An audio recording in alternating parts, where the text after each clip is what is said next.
മോഹന, ഇന്നലെ രാത്രി നീ വരാൻ വൈകിയോ? ആ, ഞങ്ങളൊരു സെക്കൻഡ് ഷോയ്ക്ക് വരുന്നു. ശൈലജയ്ക്ക് ഒഴിവാണല്ലോ. കട തുറക്കാൻ വൈകിയോ? ഇല്ല, കുഴപ്പമില്ല. എനിക്ക് ഒരു കാര്യം ചോദിക്കാനുണ്ടായിരുന്നു. ഞാനും നീയും തമ്മിൽ എന്താണ് ബന്ധം? പറയൂ. എന്താ ചേട്ടാ? ചോദിച്ചതിന് മറുപടി പറ മോഹന. നമ്മൾ തമ്മിലുള്ള ബന്ധം എന്താണെന്ന് ചേട്ടൻ അറിഞ്ഞൂടെ? എനിക്കറിയാം, നന്നായിട്ട് അറിയാം. നീ അത് മറന്നോ എന്ന് എനിക്കറിയില്ലല്ലോ. മറക്കാനോ? ചേട്ടൻ എന്തൊക്കെയാ പറയുന്നത്? കഴിഞ്ഞ കാലേ അച്ഛൻ ജീവിച്ചിരുന്നപ്പോഴും നിന്റെ കാര്യങ്ങളൊക്കെ നോക്കിയിരുന്നത് ഞാനാ. നിന്റെ പഠിത്തം, നിന്റെ ഓരോരോ ആവശ്യങ്ങള് ഓർമ്മയുണ്ടല്ലോ.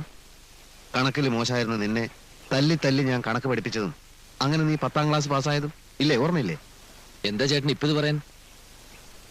നീ വലുതായപ്പോ ഒരു ചേട്ടനായിട്ടല്ല, ഒരു സുഹൃത്തായിട്ടേ ഞാൻ പെരുമാറിയിട്ടുള്ളൂ.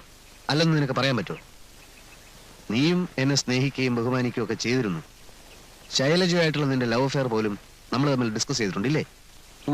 അല്ല, ഞാൻ ചേട്ടനെ സ്നേഹിക്കുകയും ബഹുമാനിക്കുകയും ചെയ്തിരുന്നു എന്ന് പറഞ്ഞ പാസ്റ്റ് ടെൻസാ, ഭൂതകാലം. എന്താ അങ്ങനെ എല്ലാം ചേട്ടന് തോന്നുന്നുണ്ടോ? അത് പോട്ടെ. പക്ഷെ എന്തും എന്നോട് തുറന്നു ചോദിക്കാനുള്ള സ്വാതന്ത്ര്യം നിനക്കുണ്ടല്ലോ. ചേട്ടാ, ഇത്ര വലിയ മുഖവരിയൊന്നും വേണ്ട. എന്താ പ്രശ്നം എന്ന് പറഞ്ഞാൽ മതി. നീ ഒരു അന്യനായിരുന്നെങ്കിൽ ഈ മുഖവരെ ഞാൻ ഒഴിവാക്കിയേനെ, പ്രതിവിധിയും ചെയ്തേനെ. അറിയാൻ വേണ്ടി ചോദിക്കുക. എന്റെ ഭാര്യയെ ഗുണദോഷിക്കാൻ ഞാൻ നിന്നെ ചുമതലപ്പെടുത്തിയിട്ടുണ്ടോ? അതിൽ ഞാനിവിടെ ഇല്ലേ? ഓ, അതാണല്ലേ കാര്യം. ഞാനേ എന്റെ മോള് ആ VCR-ലൊന്ന് തൊട്ടപ്പോ ശൈലജ അവളെ വഴക്ക് പറഞ്ഞു. കാഞ്ചനെ അവളെ ശാസിച്ചത് വലിയൊരു മഹാസംഭവമായി നിന്റെ അടുത്ത് വന്നവൾ പരാതി പറഞ്ഞു. അത് കേട്ട ഉടനെ കാഞ്ചനയുടെ മേക്കിട്ടുകാരൻ ആരാടാ നിനക്ക് അധികാരം തന്നത്? ഓഹോ, അങ്ങനെ വളച്ചൊടിച്ചിരിക്കുകയാണല്ലേ? രക്ഷയില്ല. തലയണ മന്ത്രത്തിന്റെ പോക്ക് ഈ വിധത്തിലാണെങ്കിൽ ഒരു രക്ഷയില്ല. തലയണ മന്ത്രം? അങ്ങനെയുള്ള മന്ത്രം കേട്ട് ചാടി പുറപ്പെടുന്ന പാവയാണോ ഞാൻ? നീ ഒരുത്തിയെ പ്രേമിച്ച് കെട്ടിയെന്ന് കരുതി വലിയ ആളായി പോയെന്ന വിചാരം? എന്താ നിനക്ക് പറയാ? ചേട്ടാ, ഞാൻ ആരുടെയും അറിയാം. ഞാൻ ജീവിച്ചിരിക്കുമ്പോ ഇങ്ങനെ നാളെ വല്ല ഹൃദ്രോഗം വന്ന് ഞാൻ മരിച്ചു പോയാൽ എന്റെ ഭാര്യയും മോളെയും നീയും നിന്റെ ഭാര്യയും കൂടെ കടിച്ചു കയറുമല്ലടാ. ആ സ്ത്രീനെ വിളിക്ക്, എന്നിട്ട് ചോദിക്ക് ഞാൻ അവരോട് മെക്കെട്ട് കയറിയൊന്ന്. സ്ത്രീയോ? എടാ, ചേട്ടന്റെ ഭാര്യ എന്ന് പറഞ്ഞാൽ അമ്മയുടെ സ്ഥാനാ. നിന്റെ അമ്മയെ നീ സ്ത്രീ എന്ന് വിളിക്കോ? അവരെന്തൊക്കെയാണ് ചേട്ടനെ പറഞ്ഞ് ബോധ്യപ്പെടുത്തുന്നത് എനിക്കറിയില്ലമ്മേ. നിന്റെ ഭാര്യയെ നീ മര്യാദ പഠിപ്പിക്കണം. ഞാനിപ്പോ എന്ത് പറഞ്ഞാലും ചേട്ടൻ തലേ കയറില്ല. അവര് കുത്തിവെച്ച വിഷം കയറി ചേട്ടന്റെ തല വരുത്തുപോയി. സൂക്ഷിച്ച് സംസാരിക്കണം. നീ കെട്ടിയ പിന്നെ ഈ വീട്ടിൽ വിഷം കയറിയത്. പറഞ്ഞത് എന്റെ ഭാര്യയെ നിങ്ങൾ ബഹുമാനിക്കണ്ട. എന്താ എന്റെ ഈശ്വര ഇത്? എന്റെ മോളെ നിങ്ങൾ സ്നേഹിക്കണ്ട, പക്ഷെ ദ്രോഹിക്കരുത്. എന്റെ ഭാര്യ ഉണ്ടല്ലോ, നീ ഇപ്പൊ സ്ത്രീയൊന്നും വിഷമൊന്നും വിളിച്ചില്ലേ? മോഹന, അവള് നിന്റെ എച്ചിൽ പാത്രം കഴിയവളാ, നിന്റെ അടിവസ്ത്രം വരെ അലക്കിവളാ. എന്താടാ പറഞ്ഞത്? ചെറ്റത്തരം എന്ന് വെച്ചാൽ ഞാൻ അതേടാ, ഞാൻ ചെറ്റയാ. വിടല്ലേ? എന്റെ ഭാര്യക്ക് മൂക്ക് ഈ വീട്ടിൽ സമാധാനമായിട്ട് ജീവിക്കാൻ പറ്റുമെന്ന് എനിക്കെന്നറിയണം. അമ്മേ, വിടാൻ. എന്നെ എന്ത് ചെയ്യുന്ന കാണാലോ? എന്നെ വിടാൻ. രണ്ടെണ്ണത്തിനെ പിടിച്ച് ചങ്ങലക്കിടേ വേണ്ടത്. എടാ, നിന്നെ പേടിച്ച് ജീവിക്കേണ്ട സ്ഥിതി വന്നാൽ ഞങ്ങൾ ആത്മഹത്യ ചെയ്യണം. അതാ നല്ലത്. പോയി ചെയ്തോ. എന്റെ ദൈവമേ, എന്താ ഇത്? ഇന്നുവരെ മുഖം കറുത്ത് അന്യോന്യം സംസാരിച്ചിട്ടില്ലാത്ത എന്റെ മക്കള് തമ്മില്. ശരിയാ, ആദ്യമായിട്ടാ. കാരണം എന്താന്ന് അങ്ങോട്ട് ചോദിച്ചു നോക്ക്.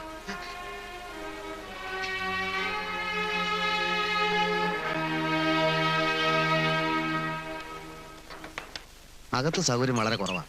വാടകയും കുറവാണല്ലോ. അല്ല സാറേ, ഇത്ര പെട്ടെന്നൊരു വീട് മാറ്റത്തിന്റെ കാര്യം എന്താണ്? ഉണക്കമരം വെട്ടിമാറ്റിയില്ലേ ഒടുവിൽ അത് പുരപ്പുറത്ത് വീഴും. ഓ, അതാണോ? അല്ല സാറേ, പുരപ്പുറത്ത് വീഴാതെ മരം വെട്ടി മാറ്റിക്കൂടെ? മാറ്റാ. എന്റെ അടുത്ത് അതിന് പറ്റിയ ഒരാളുണ്ട്. ഞാൻ രാവിലെ അങ്ങോട്ട് അയച്ചു തരാം. എടോ, കുടുംബാസ്വാസ്ഥ്യത്തിന്റെ കാര്യമാണ് ഞാൻ പറഞ്ഞത്.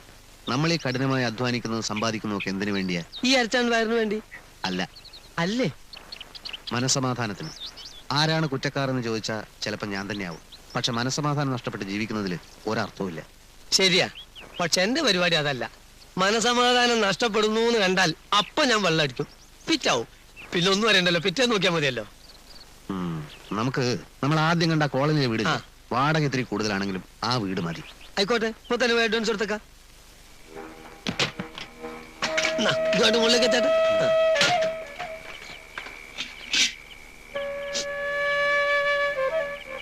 സുഖു, ഞാനാ പറയുന്നത്. നീ ഈ രാത്രിയിൽ ഇവിടെ നിന്ന് ഇറങ്ങി പോരുതടാ മോനെ. മോഹന, നിന്റെ ചേട്ടനത് ചെന്ന് പറ മോനെ, പോരുന്ന് പറ.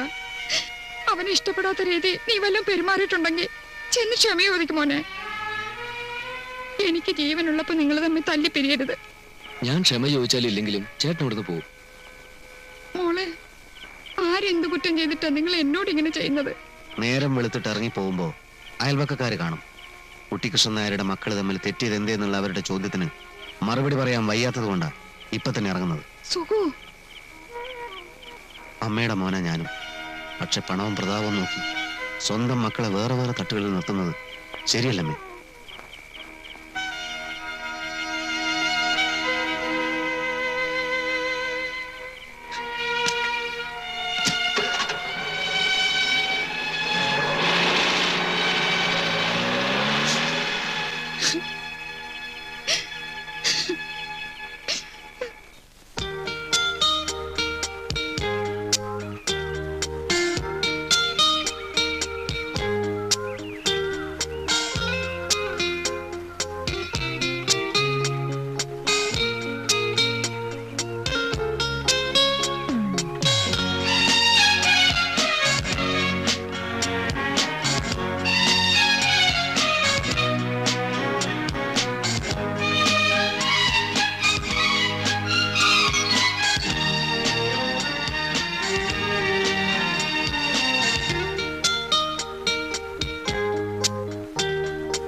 സുഖേട്ടാ,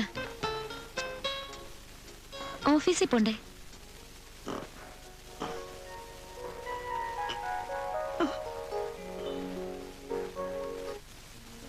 ഒരു പത്രം കിട്ടാൻ എന്താ വഴി? ഒക്കെ ഞാൻ സംഘടിപ്പിച്ചു തരാം. സുഖേട്ടനൊന്നും അറിയണ്ട. ഓ, ഒരു ജീവപര്യന്തം ശിക്ഷ കഴിഞ്ഞ് ജയിലിൽ നിന്ന് ഇറങ്ങിയ പോലുണ്ട്.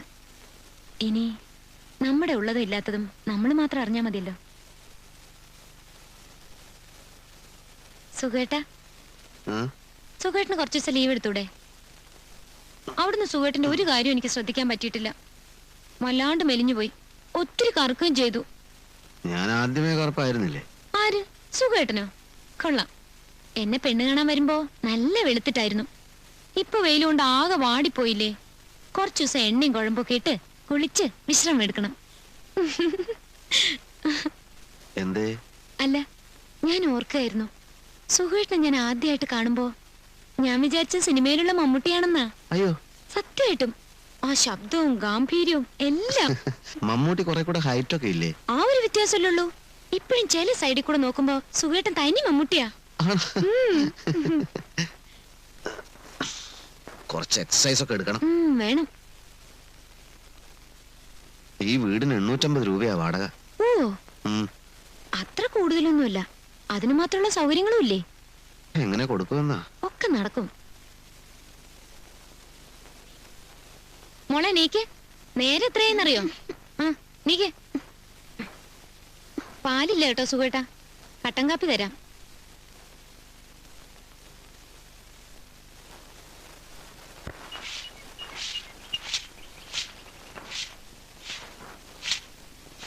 നമ്മൾ എന്തിനാ ഇവിടെ വന്ന്?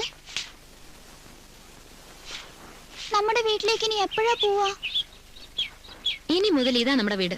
അകത്ത് എന്നിരുന്ന് പഠിക്കേ. അച്ഛനോട് ഒന്ന് കുളിക്കാൻ പറ.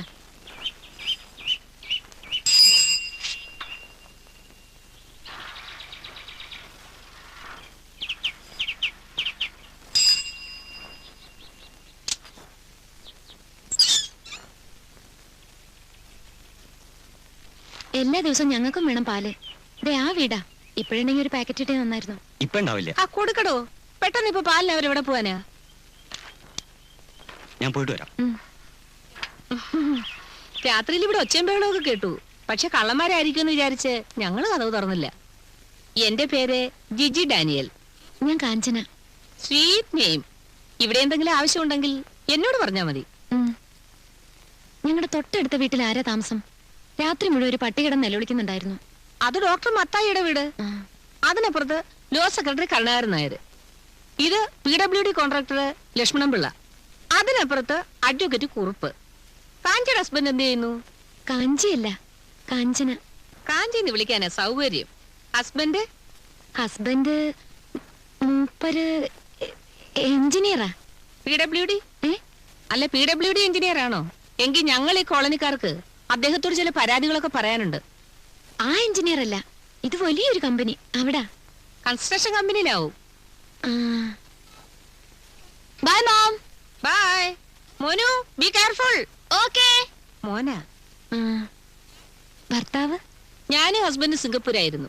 പല പല ബിസിനസ്സുകൾ. ഇപ്പൊ ഇവിടെ സെറ്റിൽ ചെയ്തു.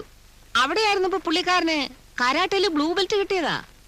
ഇപ്പൊ ഒരു ഹോബി എന്നുള്ള നിലയ്ക്ക് കോളനിയിലെ പിള്ളേരെ കരാട്ടെ പഠിപ്പിക്കുക.